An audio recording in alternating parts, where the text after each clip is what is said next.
Hey, I appreciate you stopping by at 5 Lakes Garage. And today is something new. We're actually going to work on a whole 8 horsepower Tohatsu 4-stroke outboard. Isn't it so cute? So tiny.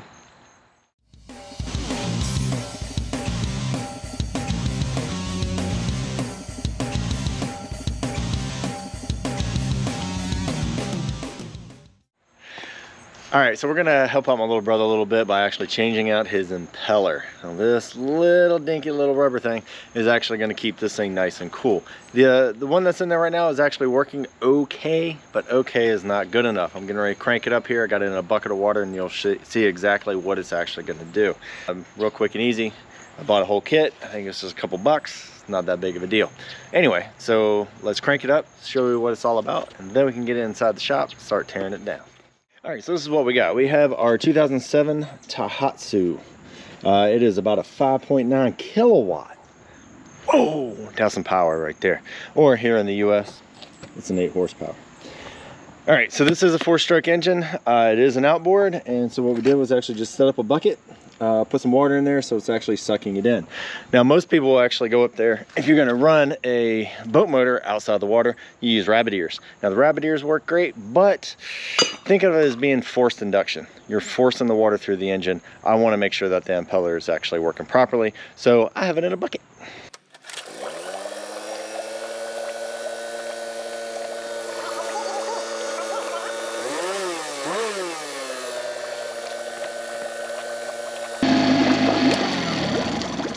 Yep, that's my cutoff. Anyway, as you saw, it was peeing, so it is cooling, so it should be in decent shape. But just in case, we're going to go ahead and place it anyway. Engines like this that you run kind of a lot. My guy in the back, I'm going to do that this winter.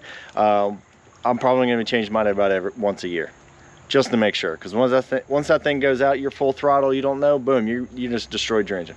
So might as well have safe insurance. So anyway, this is very simple. We're going to take it inside and show you exactly what we got to do. All right, now we're on the inside. Not the outside, but the inside. All right, it's really simple. I'm gonna go down the steps and then we're gonna go and do the steps.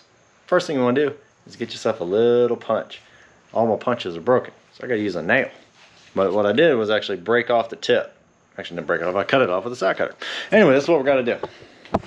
All right, first thing you wanna do, you have your shaft. This will be your linkage. So up, down for your forward and reverse. And all you want to do is punch out, you can see that second pin, so the one on the bottom. So basically all this is going to do is separate this rod from that rod, so you can pull that out. Now you have 1, 2, 3, 4, one on either side, as well as that one. So you have 4 of these. You're going to undo all 4 of these, and this whole unit will actually slide right out, and then you can actually get to your impeller.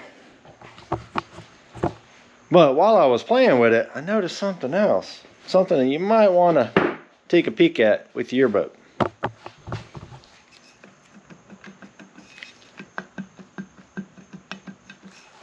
That might need to be tightened up. It's got a cotter pin, so it will stay in there, but that nut is nowhere near tight.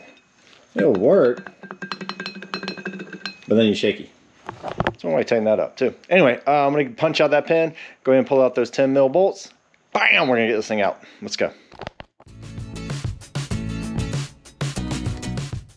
All right, she slid it right off. It is so much easier when they're this tiny. Now I do have it in the vise. Be careful down here. Do not break that off.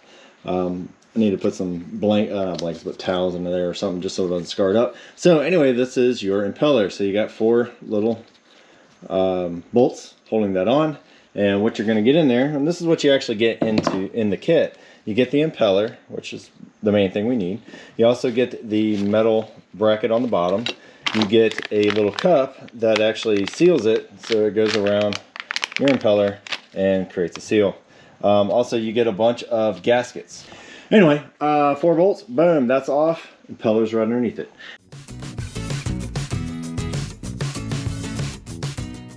Anyway, so you have a seal on the bottom of this guy right here. Now, when you're actually taking this off, inspect your shaft for your drive here, and also make sure that your linkage for your forward and backwards is actually in there properly. Now, this thing should be filled with oil. Take a look at it, inspect it, make sure that the oil is still good. This thing is actually topped off, so good job on whoever did that. If it's not topped off, obviously we can fill that up, and we can do that a little bit later. So just be careful when you actually pull this thing off. We need to get this gasket off. We need to get that gasket off, and then we're gonna pry the metal one off. There we go. You can do it with your fingernail. And then there's a gasket underneath there. So there's gonna be 3 gaskets. You want to replace those. And always make sure that the orientation is in the right direction, because it is going to be spinning, which will be pushing fluid, or water in this case, up through the top. So this is the little cap with the impeller inside. I went ahead and oriented the new one in the same direction, so when I put this thing on, it should be right there. Also, if you look deep inside, you got a little bit of groove right there. That is where this tiny little pin is actually going to ride on top of. There's a little gap inside the shaft where this guy is actually going to ride in there, and it's going to keep it from spinning, or keep it from spinning on the shaft. It's still going to spin, but it's going to be attached to the shaft. Anyway, let's get this thing done before we get dirt inside of our oil. All right, we got everything all cleaned off. I just hit it with a little wire brush and also some brake clean. You don't want to put a bunch of dirt in here. Anyway, we're going to start with our gasket, which we'll place right up there, line up all the holes. We're going to go with our oh, another thing too, while you have this thing off, check out your seal. This one's actually pretty pliable. I'm actually surprised. But if that one is messed up, go ahead and replace it. Unfortunately, it does not come with the kit. Yep, double check. There's not. Anyway, so let's go ahead and slide this guy on. Just be careful. All right, don't forget your gasket. There you go. Hopefully you can see. Slide that on. Line it up like a saw. Anyway, all the holes line up. Make sure she is nice and perfect. And then we're going to use this. Now this is very important, because this is going to actually cause pressure to build up for the impeller. Alright, so we're good there. Now grab yourself our new impeller. Don't forget to orientate it in the right direction. There's a little groove right here. This guy right here has to be in that groove when you slide this thing down. There we go. Alright, she is on there. I'm going to get the gasket on over the actual set, because it just slides right on. Good. Also, don't forget to clean out your impeller tank, I guess you want to call it. As you can see, that is nasty. What is that, a booger? I think that's a booger. Alright, let me clean this out and we'll stick it right back on. Slide this guy down. Now, if you look on the bottom of here, it's got 2 little nubs. That should fit in these 2 little holes here, and that'll line everything up. So don't forget that. Alright, so this guy right here has a little tab that is on the, here, I'll show you the old one. So it's got a little bit of tab. Now that tab is actually going to go right into the slot, right there, in the plastic housing. So make sure you have that lined up as best you can. There we go. Alright, one thing that's good about this kit, it comes with new hardware. Go ahead and use them. Make sure everything's lined up. Don't pinch anything. It's got some washers on there. Make sure you use those. Alright. So the last thing you need to do is actually retain your shifter linkage, which is this little tab right here. Goes over and slide your bolt in. Now they don't give you a new one for that. You just got to use the old one, which is okay. Alright. So when I have gaskets, what I like to do is just snug it side to side, crossways, so that it all goes down on the same plane. Alright, you could put a torque wrench on it. I'm not going to. I'm just going to take my 10 mil. Once I get everything all snugged up, I'm going to go around and see. So, because the more times you go around, the more you're going to like, alright, that one got loose, or the 2 got loose, whatever. But we're good to go. Let's make sure she spins. So yeah, now let's go ahead and put it back on the engine. We're basically almost done. Pretty much 4 bolts and a pin, and we're ready to cruise off into the sunset. That's right.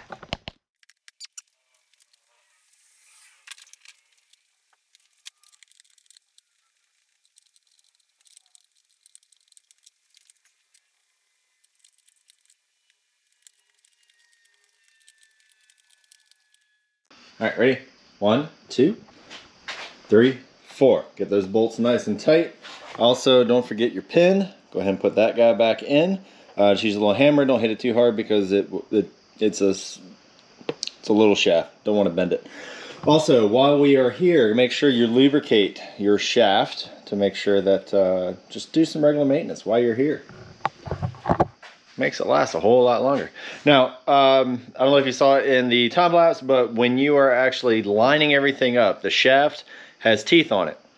And you have to make sure that teeth goes into the grooves. You might have to wiggle it around a little bit. If it is in gear, then you can move your, if it's in gear, you can move your prop back and forth, which will move your shaft, which will be able to help you line it up because it goes all the way up in here. So you can't see it because it's a blind shaft.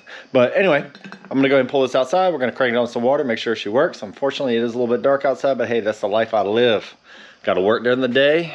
Every weekend I'm busy, so gotta do it on the weekdays. So I'm gonna go out there and set up some lights for you so you can see. And hopefully we get a good spray of pee. Let's go. All right, we're outside and we got plenty of artificial light because it is nighttime. So I can't run it for too long, even though this thing is perfectly quiet. I think it's pretty awesome, I have to say. I'm falling in love with this little 8 horsepower. So let's crank it up and see if we actually get a good pee.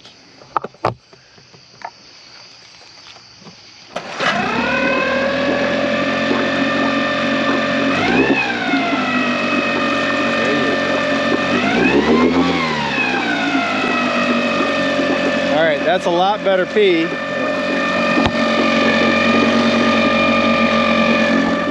That's actually a whole lot better pee than we did before. So I think we're in good shape. Let's rev it up a few times, see if it gets any better.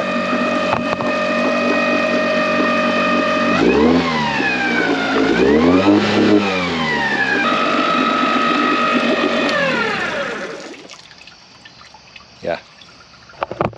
Makeshift pin. Anyway, that's pretty much it to replace an impeller on one of these little guys. The big boys, basically the same thing. They're just a lot bigger. Just follow the same procedure. You should be just fine and actually be able to replace it. And this guy is ready for another couple of years without any worry, we hope. Anyway, I got a couple little side maintenance on this guy to do, but then I give it back to my brother, and I don't see it again until I go back to Hereford. Anyway, but check out all the other stuff. I do have some other boat stuff when we actually deal with the Blue Goose or Blue Raven or Blue whatever you guys want to call it. I'll probably call it Blue Goose. Anyway, take a look at all those. It'll be in the playlist. Get it out there, do it yourself, man. Or girl, whatever. This thing's ready for another year. Just do it once a year. You know your bolts are going to be loose. You know nothing's going to be tight. It's not going to be corroded. And everything's going to work perfectly. Anyway, until next time, take it easy, have fun. I got some more projects to do. Later.